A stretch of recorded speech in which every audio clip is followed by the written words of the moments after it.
Uh-oh, guess what day it is? I'm gonna make you girls a hump day treat. Mike. It's hump day. Perhaps I could help you with that hump. What hump? A very good day for some midweek malarkey. Does seem that way, doesn't it? It is time once again, my friends, for a little midweek malarkey. There you go. It's just me and your friendly camel friend here, HumpDay Habib, here on Hump Day for Midweek Malarkey. I know, right? Crazy day, crazy week, crazy everything. Before we get started, don't forget to please, if you are watching right now on the Daily Mojo website, don't forget to click on the little app info and then download the app. I mean, you can watch this program on the Daily Mojo app when you have it on your phone or your electronic device. Either way, you have it right there. It's kind of fun, nifty. Just do it. No one gets hurt. The episode title today is, of course, Devil in the Details, and there is a reason for that. And that reason is the creepiness of the King Charles portrait. If you haven't seen it yet, I recommend you take a look. It's bizarre. This was just unveiled, I guess, yesterday. The weird thing about it isn't just the fact that, first of all, King Charles looks like he's standing in hell. But the really weird part is that if you take this image and then you duplicate it and flip the other one horizontal, in the middle there, you get what some are saying is the devil. Now, I'm not one, of course, to spread rumors, but to me, it looks like, it could be the devil. But what do I know? I mean, it's just the royal family, right? That's all I'm going to say. All right, so if you want to get in touch with me on the social medias, it's simple to do. It's at Real Brad Staggs, just about everywhere. And again, over at the Daily Mojo. All right, so let's start with something kind of fun, and that would be Mel Blanc, the voice of Porky the Pig. But interestingly enough, the original Porky the Pig, well, it wasn't really Porky the Pig, or Porky Pig, for those of you purists. No, it was actually Mel doing a little bit about him trying to get into radio, which you couldn't do today. See if you can figure out exactly why you couldn't do the bit. From the early today. 1940s of voice artist Mel Blanc doing his original voice of Porky Pig. How do you do? I'm pleased to make your kid. Hello. I'd like to tell you how I tried to get into radio. You see, I went up to the station and I said to the guy in charge, I said, I'd like to get a job as an I'd like to work on the program. So I don't think he didn't want me. I guess I was too tall. You see, it's not really a pig. It's a story about him wanting to be in radio, but he's a stuttering guy. And, of course, you can't, that would be making fun of people who stutter. So if it was, now, back then, we'd never have had Porky Pig. Just think about that for just a minute or two. Also think about this dude. And if you go into a restaurant and you see this dude, I'd recommend backing right out of the restaurant. Jace Christian Hansen, not to be confused with Hans Christian Andersen, is 21 years old. He was, possibly, still is, might be, hopefully isn't, employed at the Hereford House Steakhouse.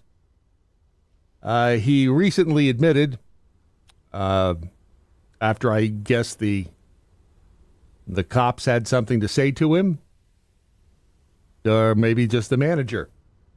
He admitted to placing his genitals on salmon fish.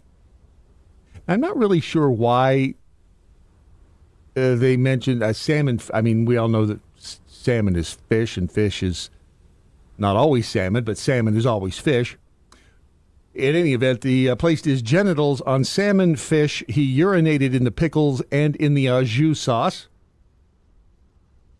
How could you tell? He then told authorities he was engaged in such acts more than 20 times.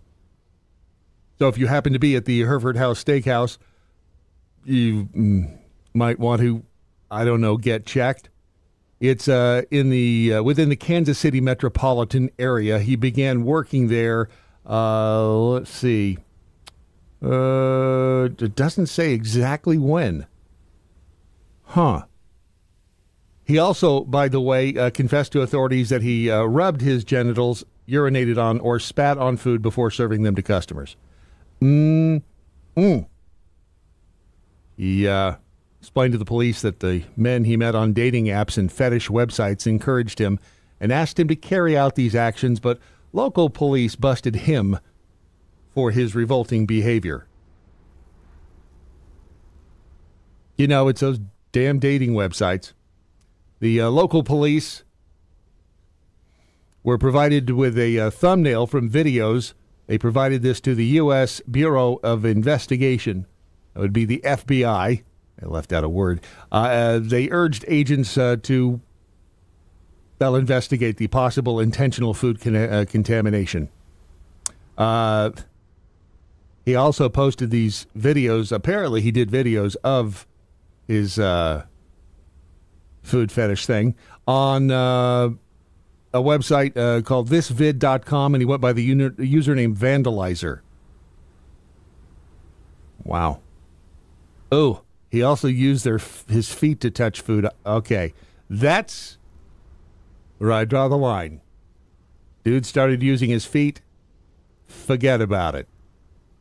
The videos included titles such as Love making people taste my schvetty balls and toes. Also, peeing on the restaurant dessert, although he spelled it desert. Because remember, he ate all that bright. Just saying.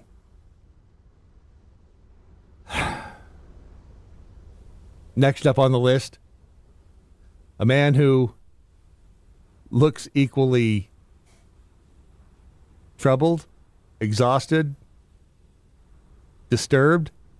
Pick your adjective. Was he like the 50s, early 50s? His name is Paolo Barone, 51 years old. He had a thing for, and he was the driver of the train over in England. He had a thing for walking back through the train cars and taking his phone and doing upskirt shots on some of the women who may have been sleeping on the train during their 45-minute journey home from Blackfriars to St. Albans. Now, it says he only did this on one day, September 15th. But, yeah, you know, if he was doing it on that day, he was doing it on other days as well. His bosses at Thameslink helped identify him after seeing footage of the offenses in which he could be seen still wearing his uniform. You know, that's the first sign that you just ain't too bright. If you're going to be doing, committing stupid acts, probably shouldn't wear the uniform. It's kind of like putting a tattoo on your head and then, showing up. No, but we have stories involving cardboard boxes coming up. But the police found 5 images of one of the women on one of his phones. So at least he carried with him multiple phones. He was found guilty of voyeurism and sentenced to 3 months in prison, suspended for 12 months. He was also ordered to complete a 55-hour rehabilitation activity requirement and sign the sex offenders registry for 7 years. After that, apparently, he'll be cured. The investigating officer said that wearing his work uniform meant Barone was in a position of trust when he committed this vile and disgusting violation. Seeing the women who were sleeping and vulnerable, he took the opportunity not to watch out for them but to commit this hideous act. Of course, the police then went on to awaken the woman and tell her what had happened. We will stop at nothing to deter, pursue, arrest, and bring sex offenders on the railway network to justice. That from the police. Every report is important. See it or experience it. You can report anything that makes you uncomfortable. Anything? Speaking of uncomfortable, this is a sad one.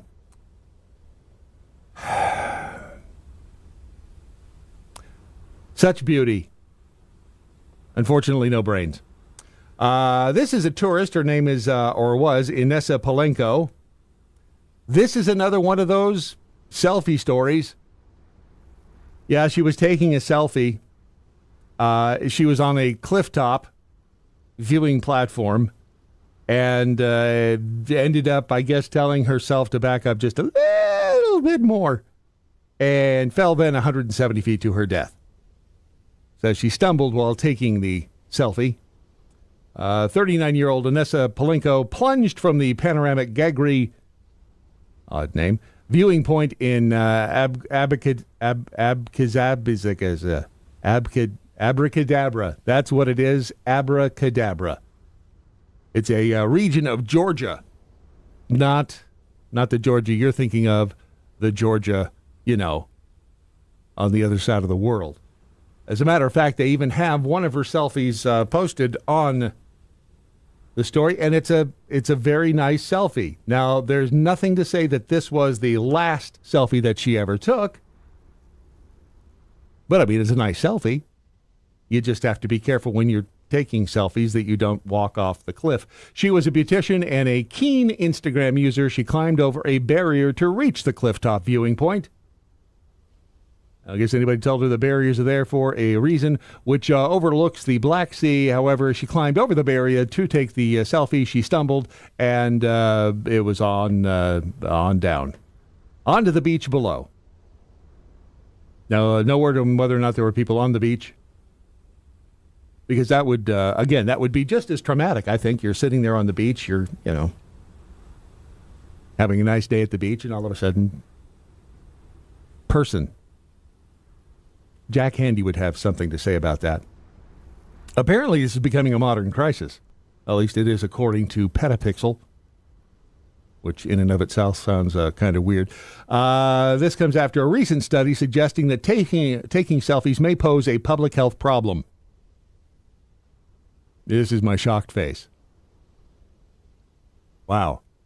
The report scraped news reports of selfie-related deaths, as well as a cross-sectional study by the IO Foundation that found 379 people were killed while taking selfies around the world between January 2008 and July 2021.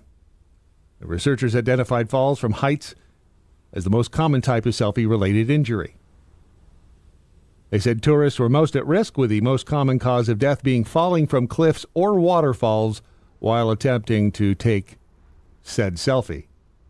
They also found that prior to their deaths, people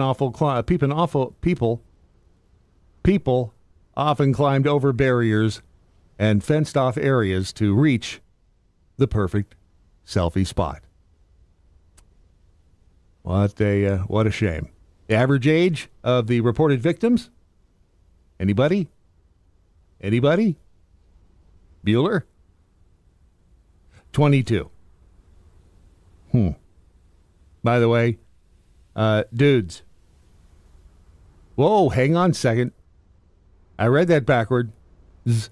Researchers said that victims of selfie-related injuries were more likely to be female tourists.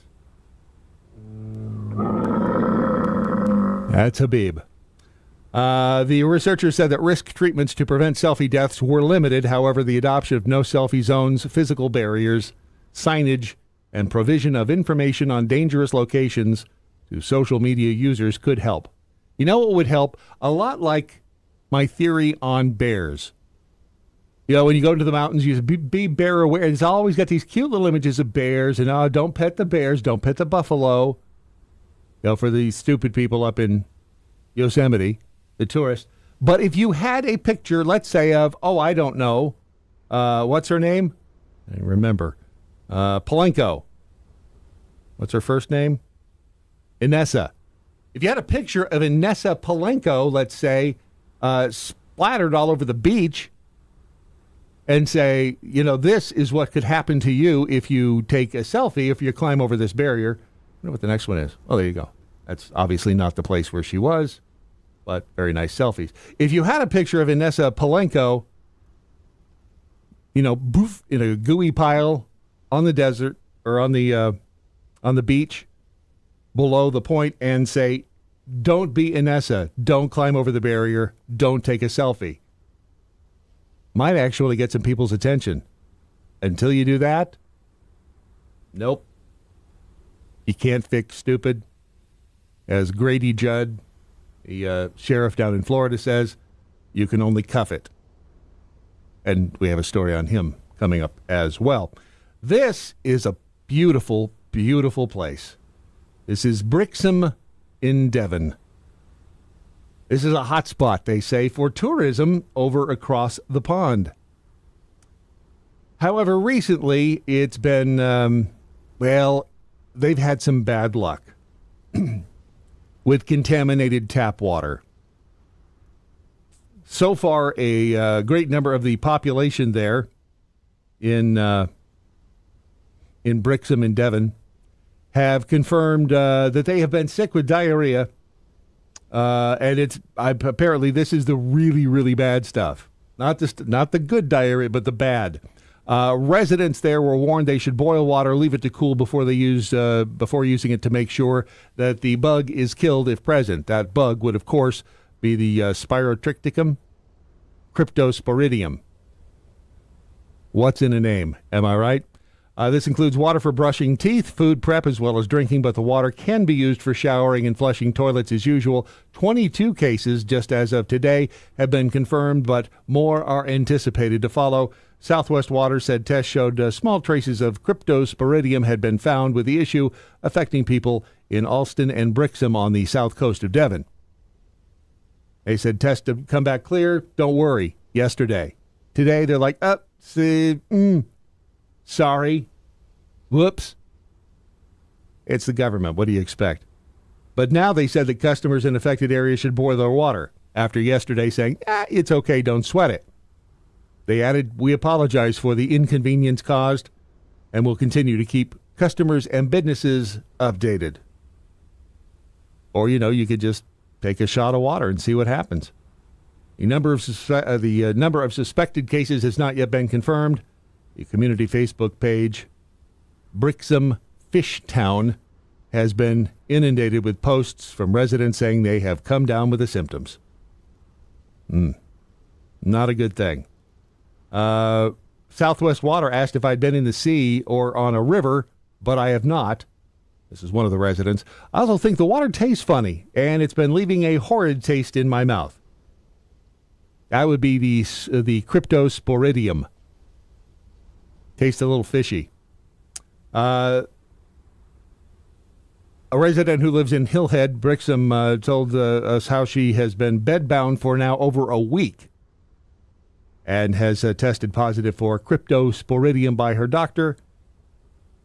All customers affected by the boil water notice will receive a $15 payment, though, from Southwest Water. Actually, that's 15 pounds, so what is that, 18 bucks? While those registered for a priority service will be delivered bottled water. So for those of you who paid extra, hey, good for you. For you sitting in the cheap seats, you get 18 bucks. Shut up. I wasn't aware of this,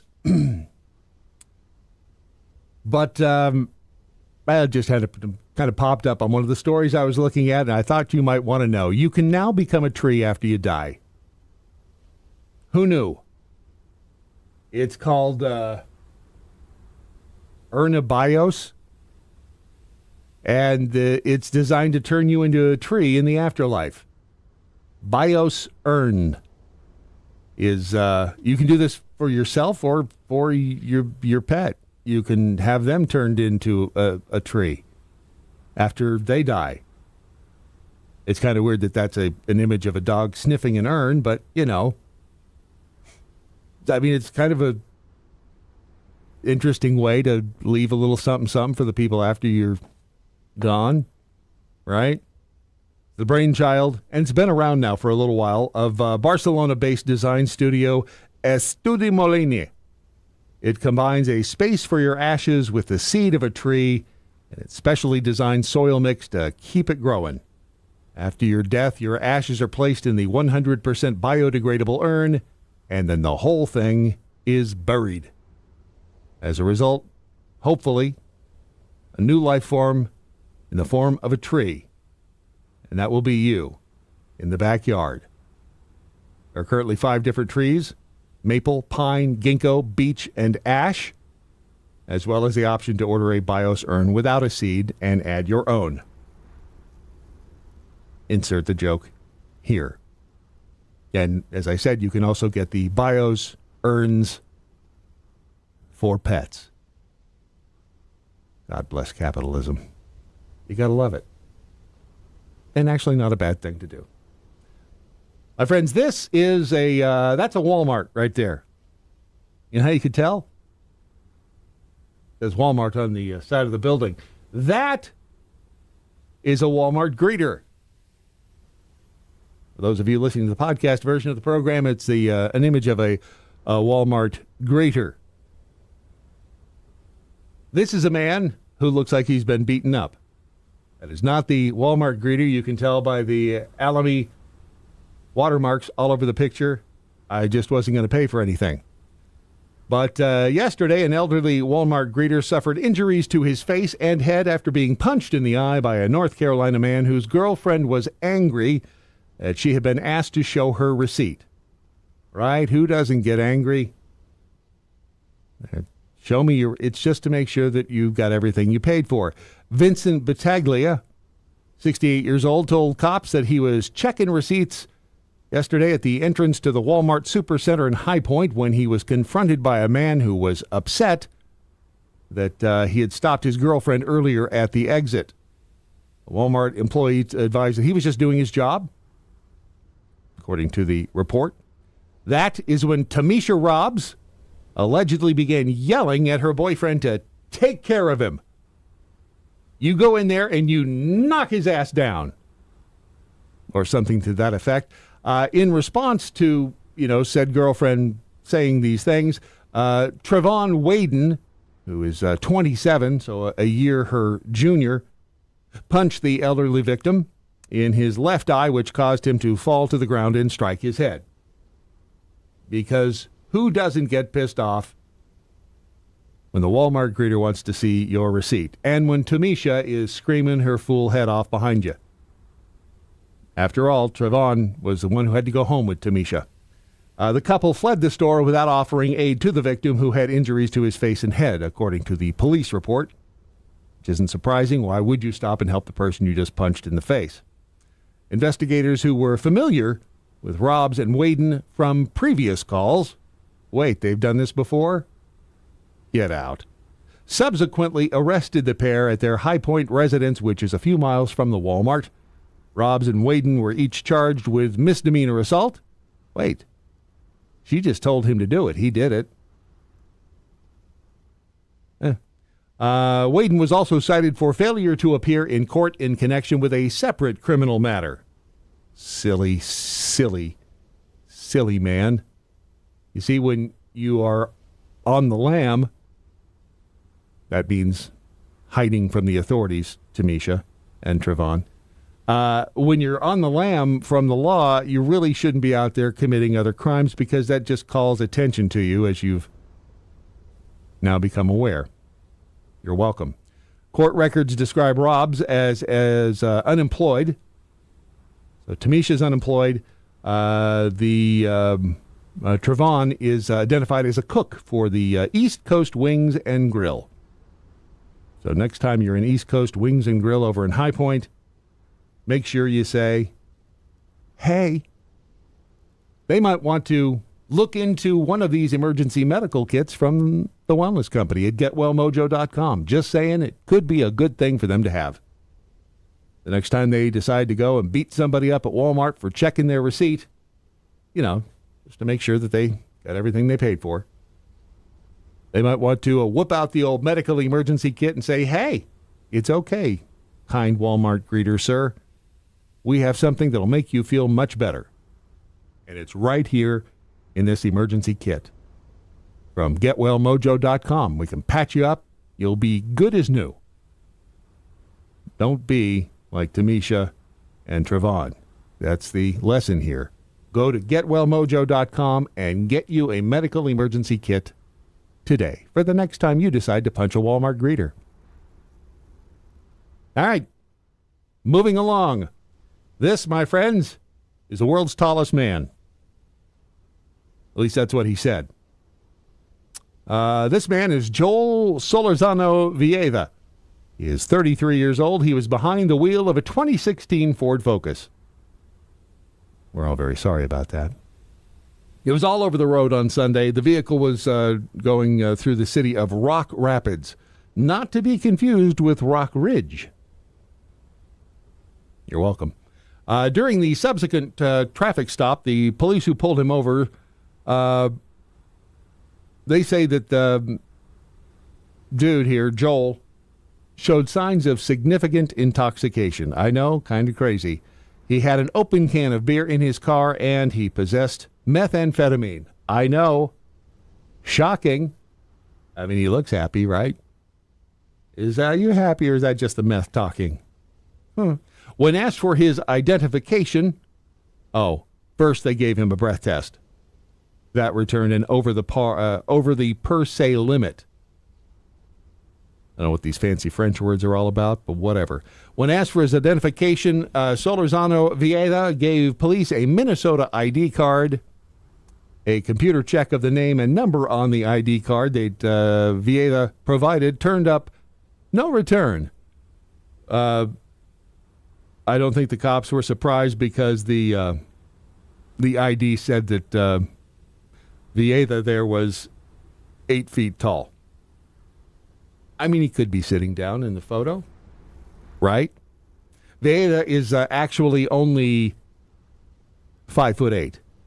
He was arrested on several charges, 8 feet tall. I mean, if you're going to get a fake ID, aren't there certain parameters that you should stick with? I mean, I remember back in the day, I was just having this conversation with somebody the other day about faking IDs back in high school. And in California, at the time, I would have been back when rocks were soft and dinosaurs roamed the earth, but our driver's licenses were done on photo paper. So you could actually take an eraser and you could erase, let's say, the end of the year, the last digit, and, put in a digit that made you 21 or 18, whatever the drinking age was at that time. And, you wanted to keep it within reason, though. You didn't want to, you're 19 years old or whatever, and you don't want to make it look like you're 60. This, by the way, is what 60 looks like. But I think the same rule should apply to if your weight. If you're a fatty, you probably shouldn't put down 110 pounds. If you're a short little dude like Vieda here at 5'8", bless his heart, you don't want to put 8 feet tall. It just calls unnecessary attention to your blunder. By the way, he lives in Little Rock. He is currently locked up in the Lyon County Jail in advance of a May 23rd court hearing. So he's only got another 8 days to spend in there with all of his friends. This is a happening place. This is a little town called Magaluf. It's in Mallorca, I guess. That's in Spain. So it's Magaluf, Mallorca. Sure, works for me.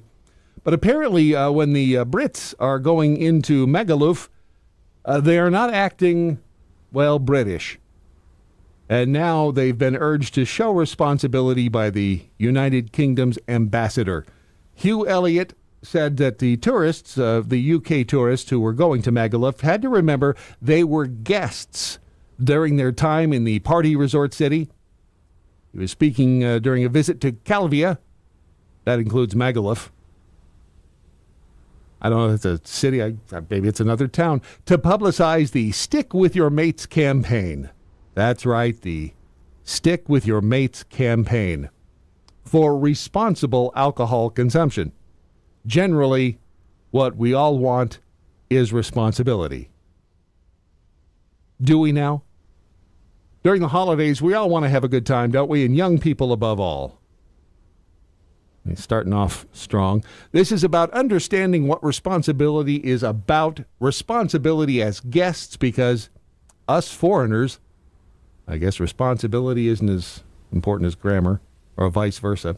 Us foreigners are guests here in Spain and in Calvia. It's a question of knowing how to behave with responsibility and have a good time. The two aren't mutually exclusive, apparently.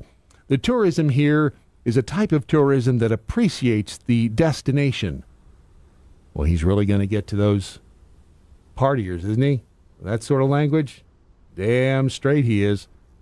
Mr. Elliott's visit to Mallorca came less than a week after regional government chiefs announced a tightening up of restrictions designed to curb drunken tourism, which include the forced nighttime closure of shops selling alcohol and fines of up to $1,500 for people caught boozing it up in the streets? Damn, they are serious in, the hell's the name of the place? Magaluf. Now, if you go to the website that pertains to Magaluf, it's summertakeover.com, and they give you tips and advice. If you're planning a holiday in Magaluf, located on the Spanish island of Mallorca, here are some tips and advice to make the most of your trip. Hey, plan ahead, research accommodations, blah, blah, blah. Don't miss the beautiful Magaluf beach for sunbathing and water sports. Hey-oh, just watch out for falling selfie tourists. You can also go to the Western Water Park for daytime fun. Now, here are some of the other rules. What's the legal drinking age in Magaluf? Well, it's 18 years old. Make sure to bring a valid ID if you plan to visit bars or clubs. I can't see anything going wrong with that. No. Popular nightlife areas in Magaluf? Oh, yeah. Plenty of them. Electronic dance, plenty of options for dancing the night away. What time do the bars and clubs typically open and close? They open around 8 or 9. They stay open until the early morning hours. Some of the nightclubs generally open later around midnight and continue until the early hours of the morning. Again, why wouldn't you be responsible? It's 4 a.m. after all. Is there an entrance fee for clubs? Some clubs may have entrance fees, particularly during peak season, and dress codes. Some of these clubs may have dress codes, especially for themed nights. Dress stylishly. Avoid wearing beachwear or flip-flops, as some venues enforce a smart casual dress code. And the list goes on and on. Refer back to the 18-year-old drinking age. I think you get the point. This poor man, however, didn't get the point. This man is Benjamin Lynch. Both he and his mother, who are both British, by the way, they threatened to chin an EasyJet cabin crew after they took his drink away. Damn it, I hate it when they start taking your drinks away on your flight. They were on a packed return flight to Manchester from Turkey. I know, Habib, right? When he became drunk, he began falling onto another passenger as the plane landed. He stumbled down the lane while the seatbelt sign was still on. And his mother, Patricia Lynch, was also drunk, court was told. And they told the police officers to F off as they tried to arrest him. Well, why wouldn't you? You're drunk as a monkey. You think you're going to give the cops a big hug? No. A judge sentencing issued a stinging warning to the Brit Holiday. I'm starting to think that these are a bunch of lushes. He did kick their ass a couple of times in Moors, though.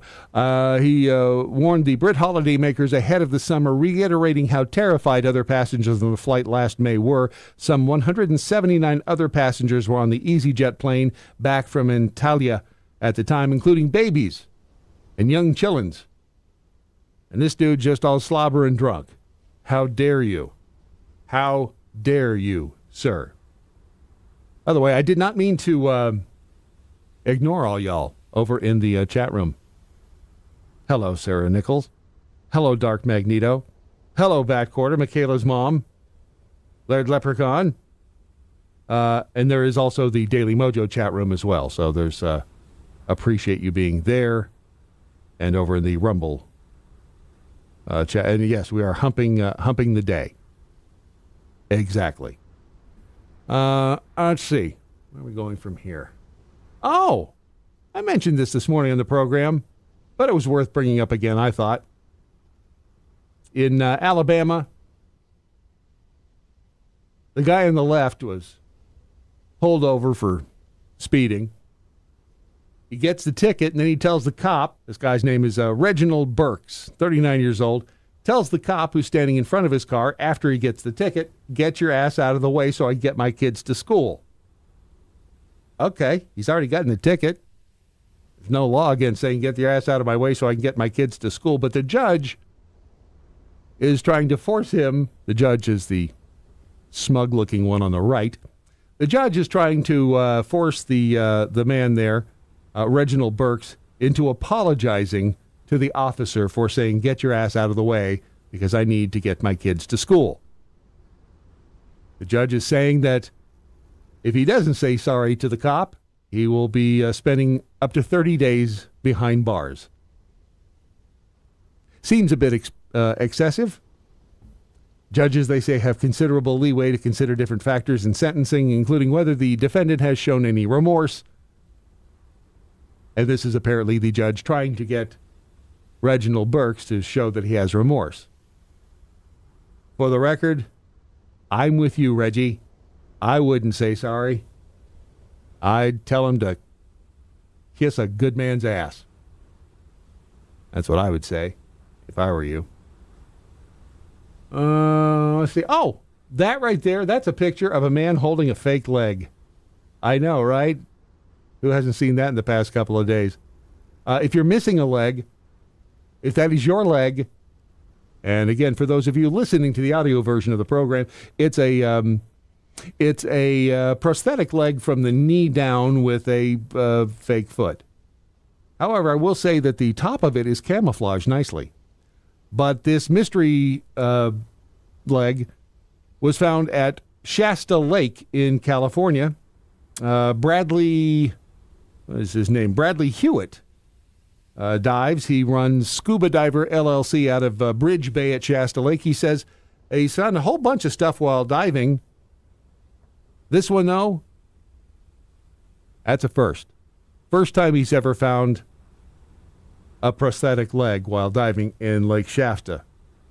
Found generators, cell phones, wallets, and keys. Spectacles, testicles, wallet, and watch. He said this is quite the unique find there at Lake Shasta. So if you know of anyone who is missing currently a leg, maybe that's how much it costs to get stuff done. You might want to have them call Bradley Hewitt. He has your leg. This woman right here, if you run into her, be very, very careful. She has a mean streak. Her name is Charmaine Denasia Monique Lowry. And she was pissed. She was pissed at somebody. The detectives, we might have an update on this. Detectives were working to locate the 20-year-old woman. She was suspected of starting a fire during a domestic dispute at an apartment building in the 2500 block of Oak Forest Road on the morning of May 9th. Year of our Lord 2024. One man sustained non-life-threatening injuries.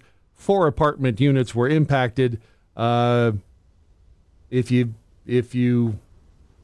run into her, don't piss her off. The update, though, this just coming in from the newsroom. She was booked into the Chatham County Detention Center just on Sunday, and charged with felony first-degree arson and misdemeanor battery and family violence. You know, some people just get pissed off. Our favorite sheriff, Grady Judd, sheriff of Polk County in Florida, says the motto on his gifted coffee mug states, you can't fix stupid, you can just cuff it. Has a picture there of a man by the name of Mark Byram.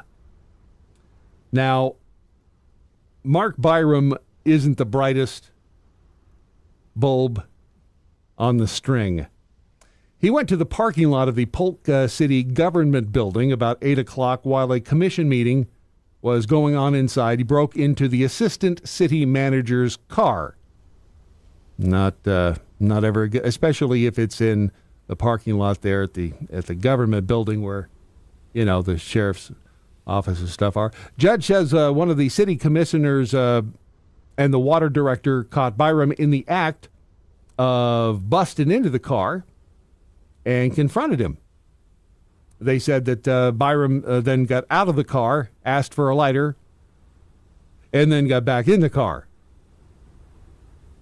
Not the brightest set of decisions this man has ever made. Or maybe it is. The pair went back inside the building. They came back with a deputy who was guarding the meeting. Judd says that Byram was then arrested as he was walking away from the car. He added that Byram told the deputy that it was in the car because it was his vehicle, and to prove that it was his vehicle, he gave them the owner's manual. Huh. Well, it had to have been his car then if he had the owner's manual. By the way, Judd did say that Byram also had a syringe with meth in his pocket. I know. It's crazy. And this is going to shock you when I tell you this, but there are a lot of stupid people wandering around on the streets unattended. In big cities, little towns, little hamlets here and there. And you have to be really careful. You have to avoid the stupid people. As we always say on the Daily Mojo, resist stupid, especially in large numbers, and never, never underestimate their power in large numbers. So I got to thinking, you know what, it's HumpDay. We're approaching summertime. It's almost, time to go on vacay. So you're going to be out there. You want to have a good time. Listen to some reggae music. Listen to a good band. But never forget that dumb people are everywhere. And that's what our song is about today. It's called Island Vibes. Dumb people be everywhere. They're spreading like a poison in the air. If you're not careful, man, they'll ruin your day. Turn a good time into a sour display. They walk around with a clouded mind, no common sense, just pure behind. So many stupid things they do and say. It's like they're on a mission to make us pay. Make us pay. Stupid people messing up the vibe. Gotta watch out or they'll ruin your vibe. But we won't let them bring us down. We'll keep jamming to the reggae sound.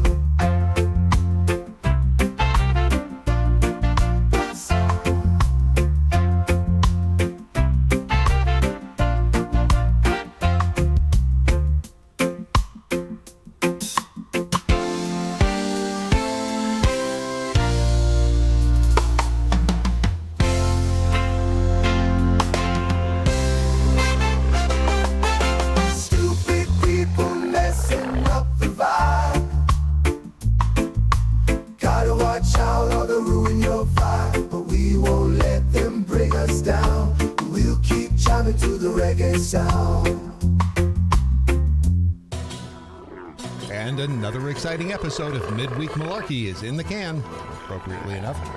Please remember to smash that like button if there is one, subscribe if you can, rate and review if it's possible, and tell a couple of friends about the show. Help spread the word if you please. Coming up tomorrow morning at 7 o'clock Central, it's another fun-filled excursion into the real world on the Daily Mojo with me and producer Ron.